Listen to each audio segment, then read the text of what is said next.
What's up guys, it's the Gear Change here, back with another video. Today I will be installing my Stage 2 intercooler from Focus on Performance, or OEM Denied. Been wanting to do this for a little while, had it sitting in my room, so I haven't really had a whole lot of time as I had my birthday the other day, but today's a Sunday, it's a nice sunny day, so I thought why not. So yeah, I'll get to it. Okay, so the first thing I've done is take out this under tray here with the 4 screws. So I've got that right here, you can't really see it, but taking this one out. And just to get it out of the way, I'm going to get the horn out here with a 10mm ratchet style spanner. Just gonna get that out, unplug it, and then I'll get underneath the car once I've lifted it up and take the under tray out. Alright, so the horn is out. I unclipped it, did a little time lapse. Not sure how it will look on camera. Hopefully you guys can kind of see it, but it was just the 10mm bolt. Very small room I'm in. It is technically a spare room, but it was once a garage. A bit complicated, but got all the tools and things there. So the car is lifted in the air on some jack stands, and I also have some wheel chocks and everything, so it's all safe. So basically just gonna get underneath the car now and take off the 2 under tray sections, so the big one here and then the one in front. So I'll try and get the tripod set up and show you guys how to do that. All right, so I'm underneath the car. I'm using this little, I think it's called a palm sort of socket ratchet. Makes it a lot easier than using an actual ratchet, or you can get those ones where you have to physically twist it. So as you can kind of see, I'll do it on this one here. You just pop it in, twist. Usually you can do it with one hand once you've got it loosened, but helps get all the bolts and things out. So it's pretty helpful. I only got it mainly to do this, but I'll obviously use it with other things on the car. So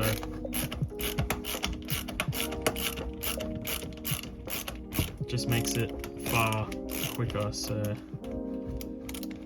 take that one out.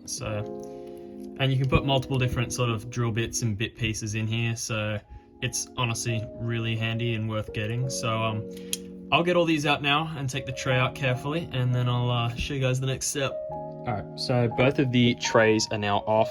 Took them off with the little spin disc ratchet here. And the next part is to get the deflectors off. You can see them there. It's the same exact size, TX30 Torx.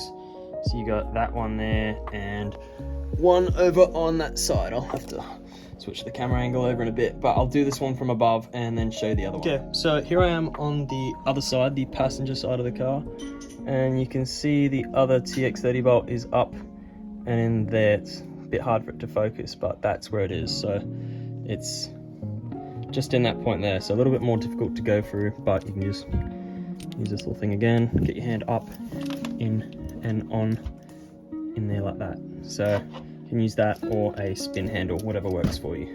Alright, so I had a bit of a dilemma with actually getting this Torx bit out. Had to use a 4mm Allen key just to kind of spin it so I have more clearance, as the palm ratchet didn't have the space. So I used this thing here and kind of just got it out.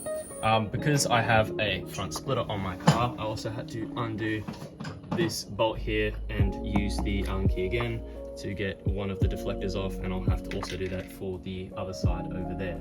So I'll do that now and take these bad boys out. Alright, so with the bumper on, which is how you're meant to do it, if you're at home, it is trickier than I thought to get the deflectors off. As I said, I had to get this bolt here out and off of the deflectors. I don't know where they've gone. I've got one here, hold up. Sorry about the crappy camera angle, but there's one here. So that's for the left side. So you've got a tab there, so be mindful of that. It's on both sides, and it clips in there on that one and over here, there. So a little bit tricky, but once you carefully pull them out, you can pull them out from below like I just did there. Now to take the piping off. All right, so I've got the 2 deflectors out and I'm now underneath the car again. We've got 2 8mm bolts that you have to get out. I've got this little ratchet set, also bought it from super cheap. It was 10 bucks, came with I think about 40 different attachments, so should do the job. I've already started undoing this one, and I've got to also undo the other one. So just undo those 2 bolts and then we'll work on the piping above. Alright, so for this boost pipe here, you need a 7mm ratchet or a flat blade screwdriver. So, once again, put it on this attachment here. So I'll just undo this one and then work my way around to the other side. Alright, so here is the cold side boost pipe. Just got to carefully take that one off again with the 7mm ratchet. Shouldn't be too hard to get to, but I'll take my time. You've just got to loosen it, but don't take it fully off, as I did with the other hose under here. Where is it? There. So you can take this one completely off, but don't take the other one on the left side here off. Alright, so I've got the intercooler off of the clip right there. I'll zoom in so you guys can see it. That one there, it's on both sides, so you have to be careful, but switch over with me.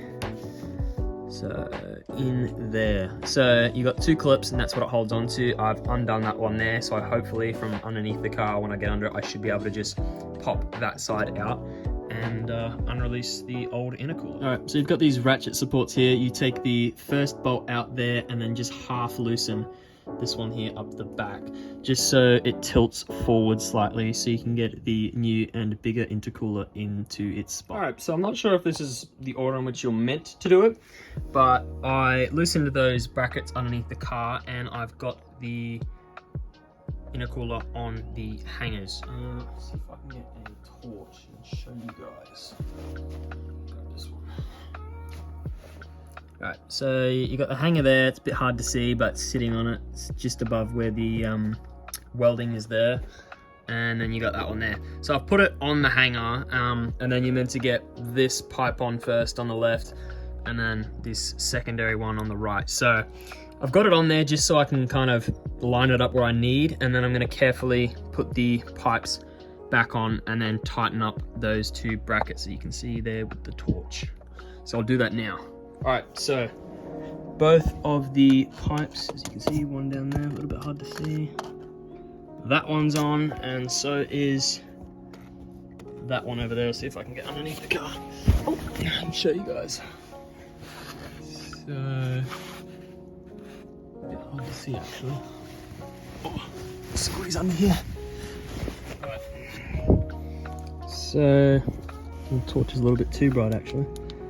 There you go. So you got that one up there, put that one on with the original piping, and so it's the same for the other side. It's up in there.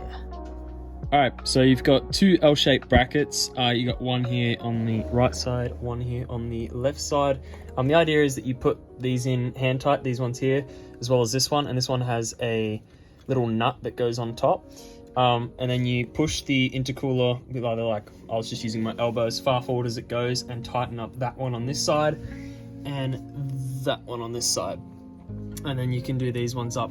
My kit was missing one singular bolt. I will be getting a replacement, but to be quite honest, it doesn't feel like it's affecting its, rigidity too much. It's pretty solid where it is, so it should be fine, but I'm definitely going to get one just to make it 100%.